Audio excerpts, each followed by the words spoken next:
Hello there, welcome to the channel. Today we'll be reading Grimm's fairy tales, specifically The Frog King, or Iron Henry. In olden times, when wishing still helped one, there lived a king whose daughters were all beautiful. But the youngest was so beautiful that the sun itself, which has seen so much, was astonished whenever it shone in her face. Close by the king's castle lay a great dark forest, and under an old lime tree in the forest was a well. And when the day was very warm, the king's child went out into the forest, and sat down by the side of the cool fountain. And when she was bored, she took a golden ball and threw it up on high, and caught it. And this ball was her favorite plaything. Now it so happened that on one occasion, the princess's golden ball did not fall into the little hand which she was holding up for it, but onto the ground beyond, and rolled straight into the water. The king's daughter followed it with her eyes, but it vanished, and the well was deep, so deep that the bottom could not be seen. At this she began to cry, and cried louder and louder, and could not be comforted. And as she thus lamented, someone said to her, "What ails you, king's daughter? You weep so that even a stone would show pity." She looked round to the side from whence the voice came, and saw a frog stretching forth its big, ugly head from the water.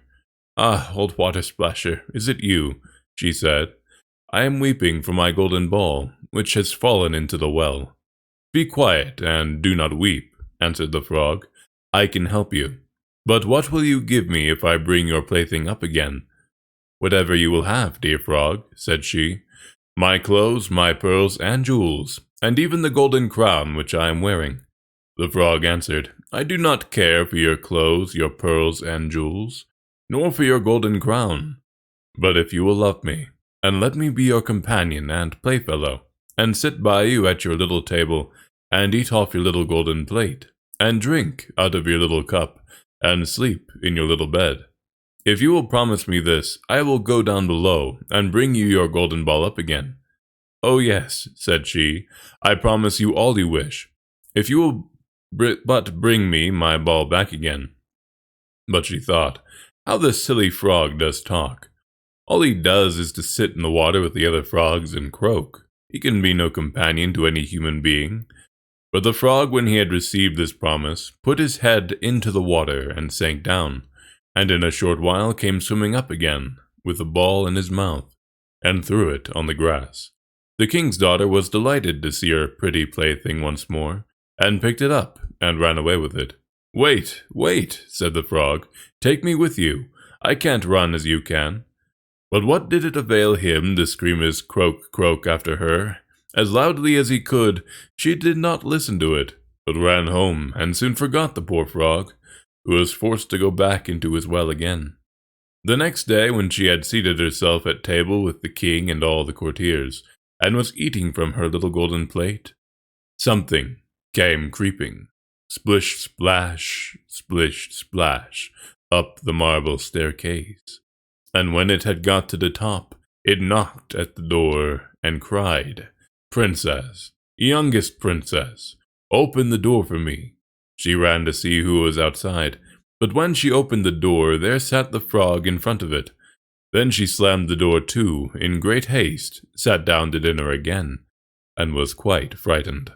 The king saw plainly that her heart was beating violently, and said, "My child, what are you so afraid of? Is there perchance a giant outside who wants to carry you away?" "No," replied she, "it is no giant, but a disgusting frog." "What does a frog want with you?" "Ah, dear father, yesterday as I was sitting in the forest sitting by the well, playing, my golden ball fell into the water, and because I cried so, the frog brought it out again for me, and because he so insisted, I promised him he should be my companion, but I never thought he would be able to come out of his water, and now he is outside there, and wants to come in to me." In the meantime, it knocked a second time and cried, "Princess, youngest princess, open the door for me. Do you not know what you said to me yesterday by the cool waters of the well? Princess, youngest princess, open the door for me." Then said the king, "That which you have promised must you perform. Go, and let him in." She went and opened the door, and the frog hopped in and followed her, step by step, to her chair. There he sat and cried, "Lift me up beside you."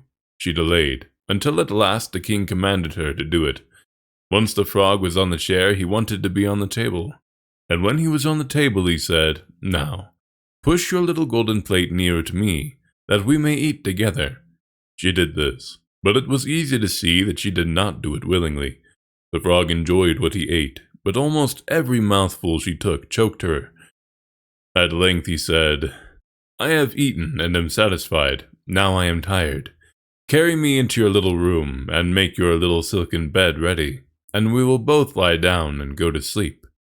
The king's daughter began to cry, for she was afraid of the cold frog, which she did not like to touch, and which was now to sleep in her pretty, clean little bed.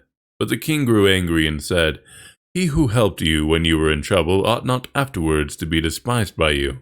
So she took hold of the frog with 2 fingers, carried him upstairs, and put him in a corner. But when she was in bed, he crept to her and said, "I am tired. I want to sleep as well as you. Lift me up, or I will tell your father." At this she was terribly angry, and took him up and threw him with all her might against the wall. "Now will you be quiet, odious frog?" said she. But when he fell down, he was no frog, but a king's son with kind and beautiful eyes.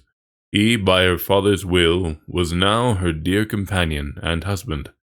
And then he told her how he had been bewitched by a wicked witch, and how no one could have delivered him from the well but herself, and that tomorrow they would go together into his kingdom.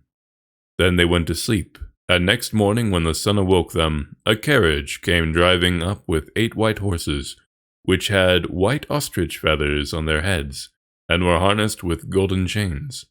And behind stood the young king's servant, Faithful Henry. Faithful Henry had been so unhappy when his master was changed into a frog, that he had caused 3 iron bands to be laid round his heart, lest it should burst with grief and sadness.